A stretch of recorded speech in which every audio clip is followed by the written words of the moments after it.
¿Qué tal, chicos? ¿Cómo están? Espero que se encuentren muy bien. Vamos a tener un día más el curso de literatura. Vamos a revisar uno de los temas que de repente ha venido más veces en examen de admisión y no solamente como pregunta y no solamente como pregunta de la Universidad de Cajamarca, sino de diversas universidades que se tienen en Lima. ¿Está bien? En el Perú, perdón. En todas las universidades nacionales y hasta particulares siempre ha venido literatura española. Justamente de eso vamos a hablar el día de hoy. Aquí te he colocado entre mis diapositivas una especie de panorama, ¿está bien? De panorama de todo lo que es literatura española. Entonces voy a pasar a mostrarte. A ver, dame un momento. Voy a pasar a mostrarte entonces. Ok, ahora sí. Listo. Bueno, aquí voy a colocarlo, voy a extenderlo un poquito más para que lo puedas observar correctamente. Ahora sí.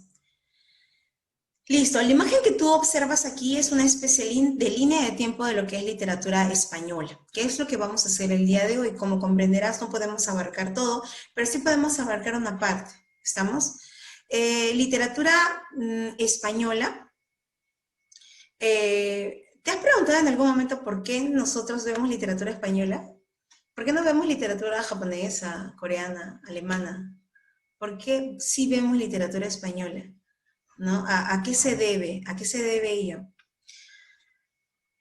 Bueno, literatura española, muchachos, se debe a la gran influencia que estos tuvieron, que nosotros tuvimos gracias a ellos, ¿no? A la llegada de ellos en algún momento a territorio del Imperio Incaico. Nos influenciaron, por supuesto, nos influenciaron totalmente en sus obras, nos influenciaron totalmente en la clase de hegemonía literaria que tuvieron, ¿no? Cuando ellos llegaron, ellos ya estaban a mediados de lo que es el siglo de oro, ¿no? Entonces, cuando llegan aquí, ellos ya traen una literatura como que bastante predeterminada. Nosotros solo nos influenciamos de ellos. Así quisiéramos o no, pero nos influenciamos de ellos, ¿no? Los españoles llegaron a manifestar una tendencia total de lo que es la literatura europea, ¿no? Es como si lo francés, lo alemán, ¿no? Hasta lo ruso, era traído por los españoles, por mano de ellos nosotros conocimos todo esto, ¿no? Aunque no querramos admitirlo, ¿no? Nos dejaron su religión, nos dejaron la escritura, ¿no? Nosotros no teníamos nada de ello, pero nos vimos influenciados por ellos a la fuerza. Nuestra línea de tiempo, a ver, veamos, mira, literatura de siglo de oro es lo que vamos a hacer el día de hoy, por eso es que ese recuadro naranja que tú estás observando ahí se manifiesta de otro color a comparación de los demás, es porque eso vamos a revisar hoy. Pero cómo comienza la literatura española? Comienza desde el siglo XII con la literatura medieval. Yo diría que hasta inclusive antes teníamos a las glosas, teníamos a las jarchas, teníamos el Messer de juglaría, el Messer de clerecía. Bueno, dentro del medieval está el juglaría y clerecía, y es ahí donde encontraríamos los famosos cantares, ¿no? Los cantares de gesta, el cantar del mío sí es el más importante de todos, ¿no? Volverán las oscuras, perdón, el cantar del mío sí, estoy confundido con Becker, perdónenme.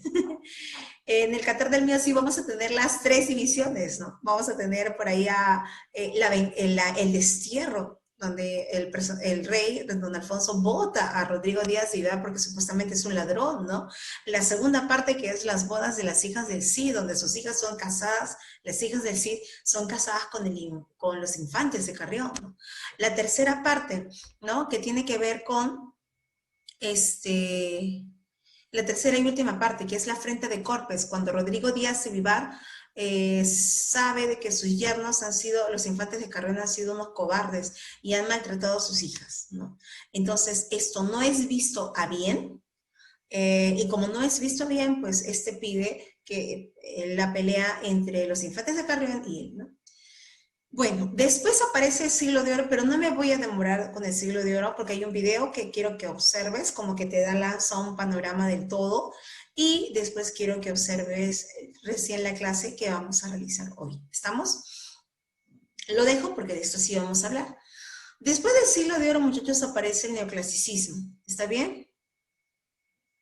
Eh, con Leandro Fernández de Moratín y el Cid de las Niñas.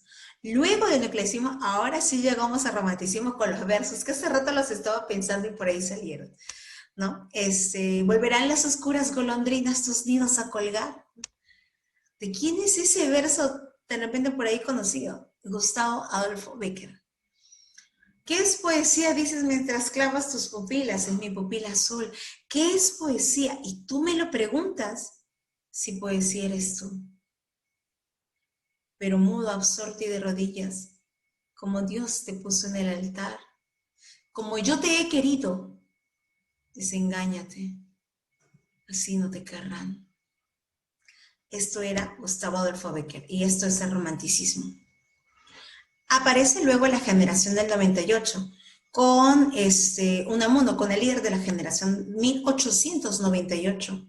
Y en el caso de la generación del 27 aparece con Federico García Lorca. Claro, esto no desmerita a otros autores más como Pedro Salinas, Vicente Alexandre, Cernuda, entre otros más, ¿no?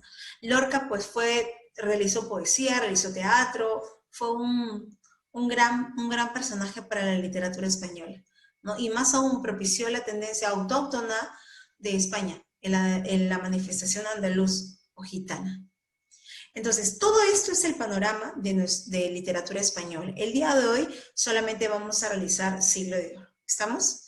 Entonces, antes de ver lo que es el siglo de oro, el siglo de oro vamos a dividirlo en el Renacimiento y el Barroco. Renacimiento siglo XVI y Barroco siglo XVII. Entonces, antes de empezar esta partecita de la famosa novela picaresca, vamos a observar el panorama. ¿Te parece? Quiero que observes un video que tengo por aquí para ti.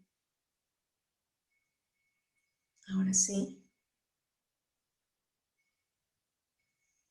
Y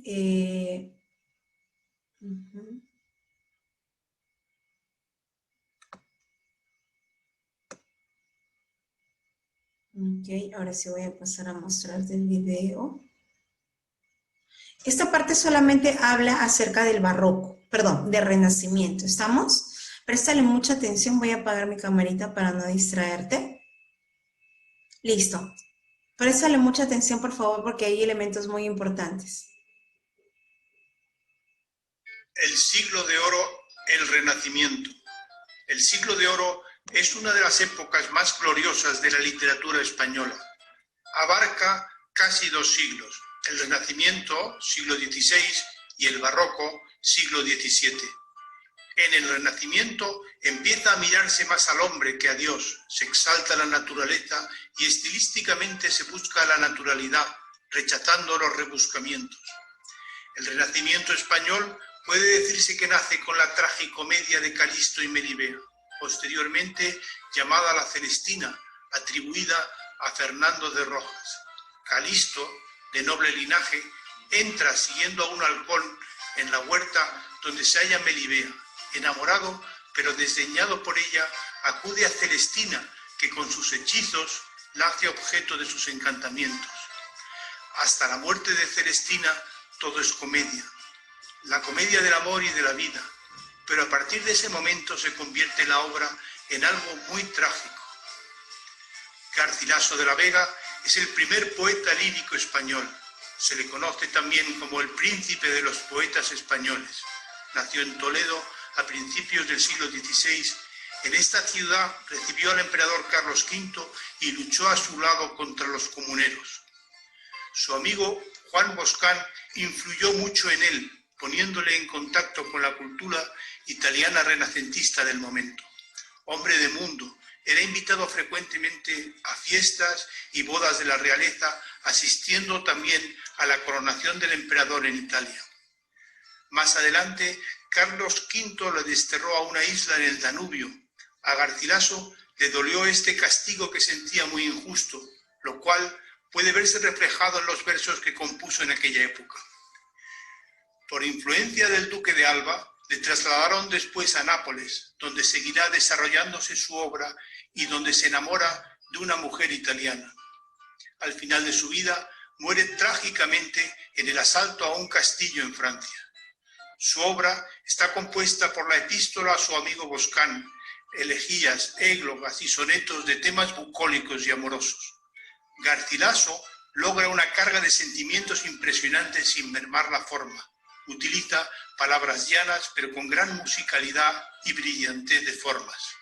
Coged de vuestra alegre primavera el dulce fruto, antes que el tiempo airado cubra de nieve la hermosa cumbre. Marchitará la rosa el viento helado, todo lo mudará la edad ligera, por no hacer mudanza en su costumbre. Fray Luis de León nace en un pueblo de Cuenca en 1527. Su obra la realiza en época de Felipe II, donde transcurre la Reforma Protestante y las revueltas de los moriscos. Su éxito como profesor en Salamanca levantó muchas envidias y celos entre el resto de los profesores. Era vivo, batallador, polemista, enamorado de la verdad, pero también buscará la tranquilidad y el sosiego con la naturaleza y con Dios. Su literatura es ascética, de base religiosa, donde el hombre buscará hacerse mejor y perfeccionarse para poderse unir con Dios, alejándose así de lo terrenal.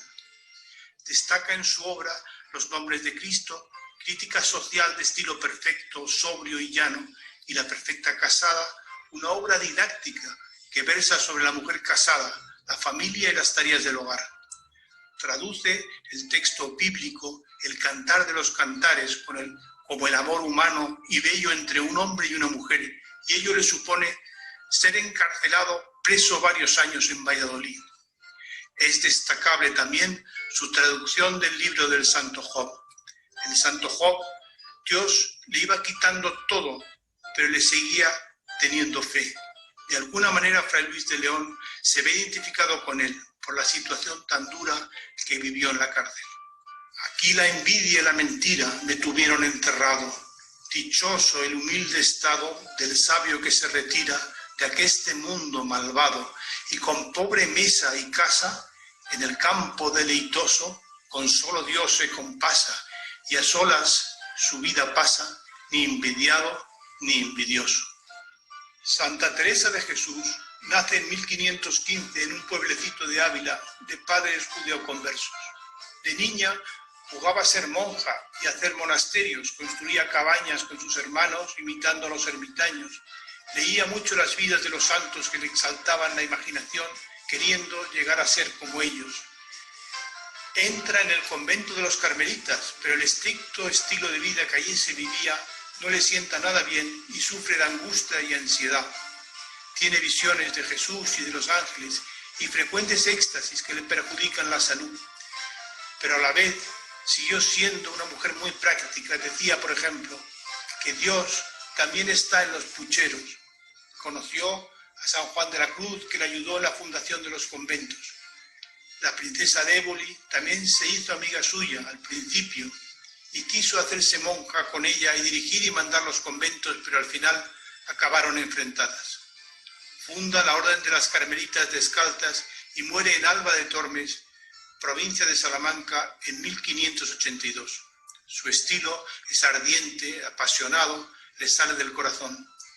Sus obras, Camino de la Perfección o el Libro de las Moradas, son producto del amor, de un alma enamorada de Dios y de la vida. Fue declarada doctora de la Iglesia, obteniendo así el reconocimiento que no tuvo en vida. Nada te turbe, nada te espante, todo se pasa. Dios no se muda, la paciencia todo lo alcanza. Quien a Dios teme, nada le falta, solo Dios basta. San Juan de la Cruz nace en un pueblo abulense en 1542. Su padre, judío converso, se casó con una mujer humilde de un pequeño pueblo.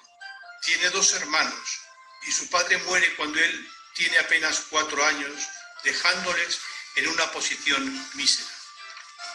Con su madre se trasladan a Medina del Campo, pueblo de gran actividad comercial en aquella época. En el colegio era muy buen estudiante y siente el anhelo de la perfección, de alcanzar una espiritualidad superior. Entra en la Orden de las Carmelitas. Después padece 9 meses de prisión en Toledo, pero logra fugarse de la cárcel por una ventana y huye a Jaén, donde dedica gran parte de su tiempo a escribir.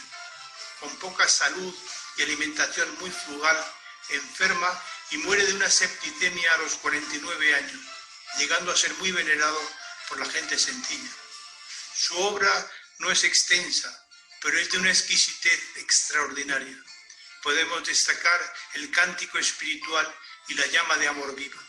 Fue reconocido como doctor de la Iglesia, siendo venerado también por los protestantes, incluso por la Iglesia anglicana. Un pastorcico solo está penado, ajeno de placer y de contento, y en su pastora puesto el pensamiento y el pecho del amor muy lastimado. No llora por haberle amor llagado, no le pena verse así afligido, aunque en el corazón está herido, mas llora por pensar que está olvidado, que solo de pensar que está olvidado de su bella pastora, con gran pena, se deja maltratar en tierra ajena, el pecho del amor muy lastimado. Las novelas de caballerías eran del gusto de todo el mundo durante el siglo XVI. Logran su máximo esplendor durante el reinado de Carlos V y luego irán disminuyendo su importancia durante el reinado de Felipe II. Pero frente a las aventuras caballerescas va a surgir el antihéroe. En 1554 se publica El Lazarillo de Tormes, novela maravillosa de la picaresca española, muy realista. Su precedente podemos verlo en La Celestina. Recoge el Renacimiento, una visión directa del mundo, la crítica del clero, algo que era impensable en la Edad Media. El pícaro es el antihéroe y despierta mucha ternura y compasión.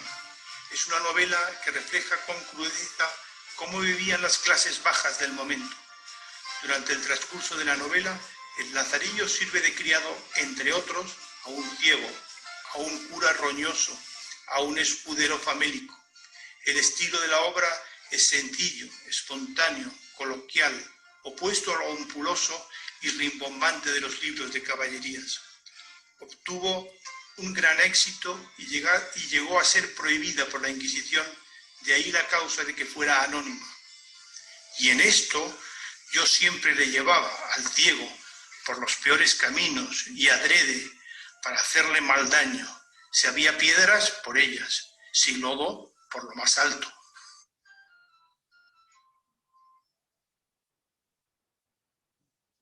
Listo, voy a dejar de compartirte esto un ratito. Ahora sí. Dame un momento, por favor, que voy a cerrar esto de aquí.